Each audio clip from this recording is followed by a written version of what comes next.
పాకిస్తాన్లో సార్వత్రిక ఎన్నికల్లో అనూహ్యమైనటువంటి ఫలితాలు వెలువడ్డాయి. జైల్లో ఉన్నటువంటి ఇమ్రాన్ ఖాన్ జైల్లో ఉండే చక్రం తిప్పినట్టుగా కనబడుతుంది. ఎవరు ఊహించినటువంటి విధంగా పాకిస్తాన్ ఫలితాలను తన కంట్రోల్లోకి తీసుకునేటువంటి పరిస్థితికి వెళ్ళి ఇమ్రాన్ ఖాన్ మద్దతుదారులు సెన్సేషన్ని క్రియేట్ చేశారు. ఇమ్రాన్ ఖాన్ బలపరిచినటువంటి స్వతంత్ర అభ్యర్థులు అక్కడ విజయడంకా మోగించారు.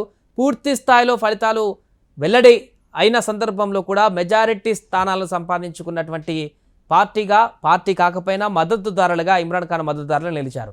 బ్యాలెట్ పత్రాల లెక్కింపు నెమ్మదిగా కొనసాగినప్పటికీ ప్రస్తుత ఫలితాల సరళి చూడంగా హంగ్ ఏర్పడేటువంటి అవకాశాల దిశగా కనిపించాయి. జాతీయ అసెంబ్లీలో అత్యధిక సీట్లను ఇమ్రాన్ ఖాన్ సారథ్యంలోని పాకిస్తాన్ తెహ్రీకే ఇన్సాఫ్ పార్టీకి చెందినటువంటి స్వతంత్ర అభ్యర్థులు సొంతం చేసుకోవచ్చని విశ్లేషకులు చెప్తున్నారు. ఎందుకంటే అప్పటి వరకు ఉన్న ట్రెండ్స్ తోటే 90 సీట్లకు పైగా ఈ యొక్క అంచనాలు వెలువడ్డాయి. సో అలాగే పార్టీ లేదు కాబట్టి పార్టీ గుర్తును కూడా రద్దు చేశారు కాబట్టి ఈ యొక్క పీటీఐకి సంబంధించినటువంటి అభ్యర్థులందరూ కూడా ఇమ్రాన్ ఖాన్ మద్దతుదారులందరూ కూడా స్వతంత్ర అభ్యర్థులుగా కొత్త గుర్తులతో ఒక్కొక్క ప్రాంతంలో ఒక్కొక్క రకమైనటువంటి గుర్తులతో నిలబడ్డా కూడా పూర్తి స్థాయిలో ప్రజలందరూ కూడా ఇంత స్వతంత్ర అభ్యర్థులందరినీ కూడా మూకుమ్మడిగా గెలిపేయడం అంటే అక్కడ దేశ రాజకీయాలను యొక్క సెన్సేషన్గా మారిపోయింది. మాజీ ప్రధాని నవాజ్ షరీఫ్ నేతృత్వంలోని పాకిస్తాన్ ముస్లిం లీగ్ PMLN నిలిచేటువంటి అవకాశం మనకు కనిపిస్తుంది సెకండ్ లార్జ్ పార్టీగా.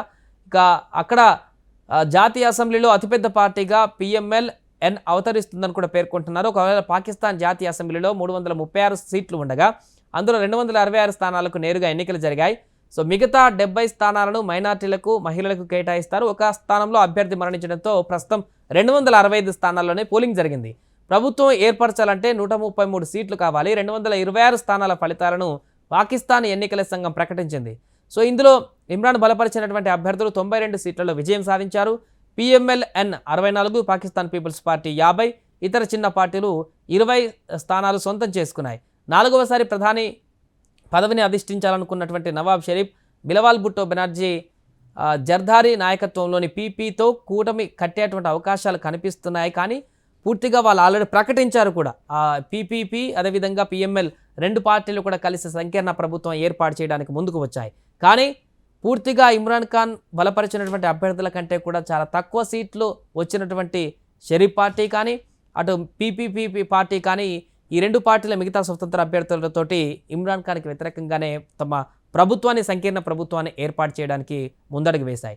ఏదేమైనా కూడా జైల్లో ఉండి కూడా ఎలాంటి ప్రచారం చేయకుండా ఎలాంటి సందేశాన్ని ఇవ్వకుండా ఇమ్రాన్ ఖాన్ జైల్లో ఉండే తన మద్దతుదారులైనటువంటి తన పార్టీ అభ్యర్థులను 90కి పైగా సంఖ్యలో గెలిపించుకున్నారంటే ఇమ్రాన్ ఖాన్కి అక్కడ ఉన్నటువంటి మద్దతు ఏ విధంగా ఉందో అనేటువంటి విషయాన్ని కూడా తమ యొక్క మద్దతుదారులు కూడా ఈ సందర్భంగా వెల్లడిస్తున్నారు. దీంతో ఫస్ట్ పిలవాల్సింది మమ్మల్నే ప్రభుత్వం ఏర్పాటు చేయడానికని వాళ్ళు డిమాండ్ చేసినప్పటికీ కూడా అక్కడ ఏం జరుగుతుందనేది అయితే కొంత ప్రశ్నార్థకరంగానే మారింది.